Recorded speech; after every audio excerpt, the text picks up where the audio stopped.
Welcome to the Explainer. So, today we're talking about something we literally all take for granted, right up until the exact second it disappears. Yep, electricity. We're totally dependent on it. But keeping the lights on, it's getting way more complicated.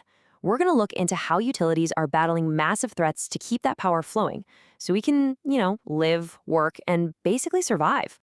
Take a second. Really imagine it. What actually happens when the modern world loses power? The Wi-Fi drops immediately, which is bad enough, but then the food in your fridge starts spoiling. Traffic lights go completely dark, causing instant gridlock. And then there's the really scary stuff, like life-saving medical devices in hospitals and homes running out of battery. The societal cost here, it's absolutely massive. It's literally a high-stakes game of survival. So let's look at the actual data and see how the industry measures these crazy risks. Okay, let's dive into this. Here is our roadmap for the Explainer.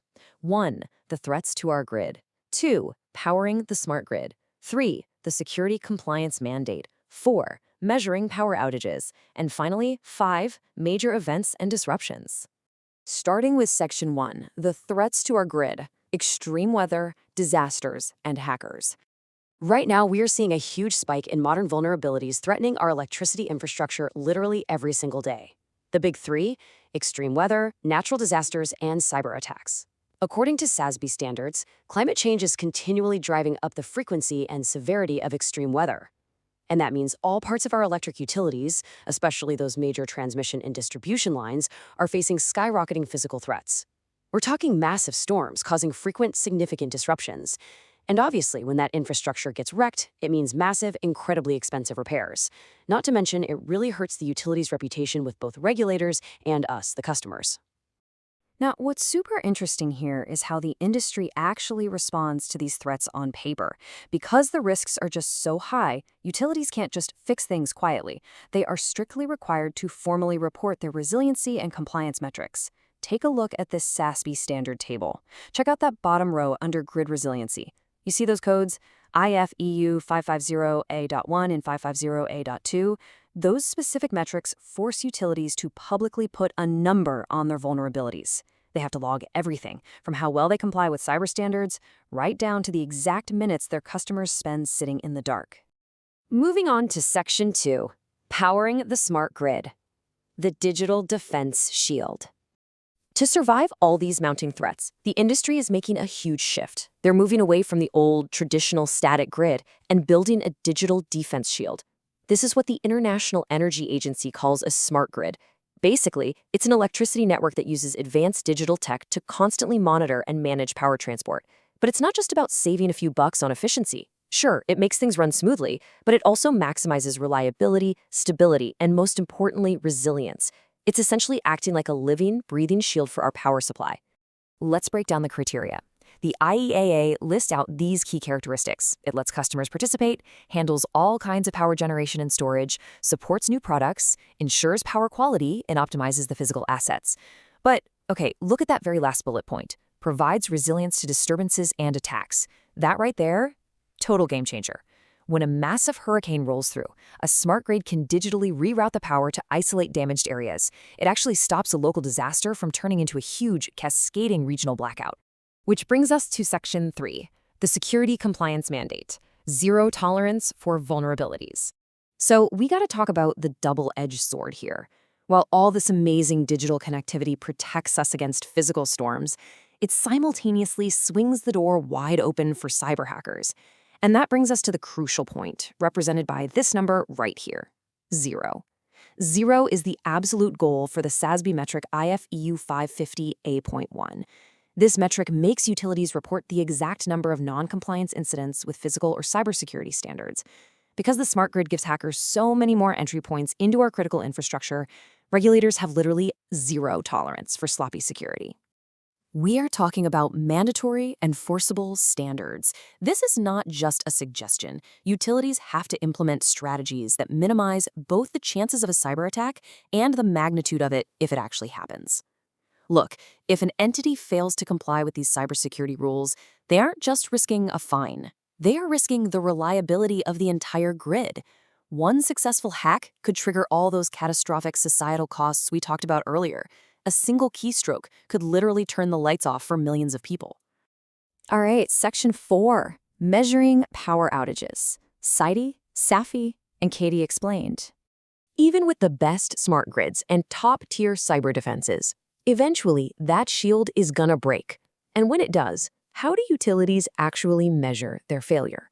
Well, the SASB standard relies on 3 very specific indices. First up is SASB, or the System Average Interruption Duration Index. This one is measured in minutes. It calculates the total duration of an interruption for the average customer during a reporting period. In plain English, this tracks exactly how long you're sitting in the dark, staring at the ceiling, waiting for the power to come back on over the course of a year. Next, we've got SIFI, the System Average Interruption Frequency Index. The key difference here, while SIDI measures how long the outages are, SIFI measures how often it happens. It's the average number of times a customer actually experiences an outage. So we're not talking about whether their power was out for 3 days straight. This is about how many separate times your Netflix binge gets suddenly cut off.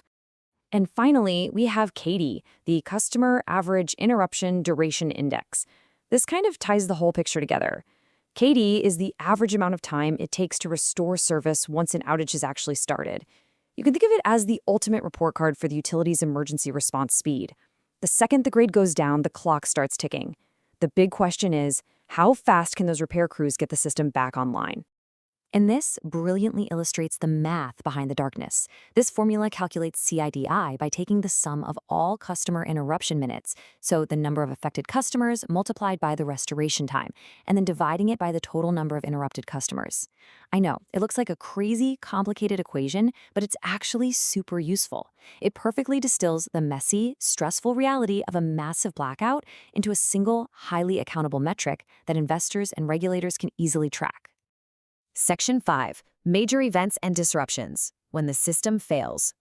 So what happens when a disaster is just so massive, so catastrophic that it literally breaks those mathematical models? The industry actually has a special classification for this, called the Major Event Day. Based on standard guidelines from the IEEE, utilities look back at 5 sequential years of historical outage data. They use natural logarithms and standard deviations to calculate a specific threshold value, known as TMED. If a daily interruption blows past this huge threshold, it officially becomes a major event day. Basically, this is a day when a superstorm hits or a targeted cyber attack succeeds and disaster truly strikes the grid.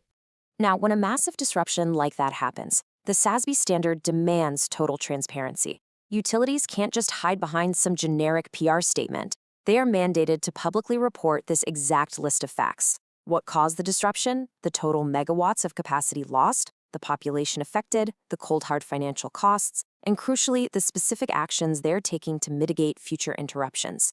This mandatory reporting guarantees ultimate accountability to the public. It really forces companies to learn from their worst days and build a much more resilient system for the future. Which brings us to the end of our explainer, and it leaves us with one incredibly important and honestly pretty provocative question. How resilient is your local grid against the next big storm or hack? Remember, this data is standard mandated and entirely public. I highly encourage you to go look up your own local utilities' SAIDI and SAFI scores. See for yourself just how prepared they are to keep your lights on when the next major event hits. Thanks so much for hanging out with me today. Keep asking those big questions, and I will see you in the next explainer.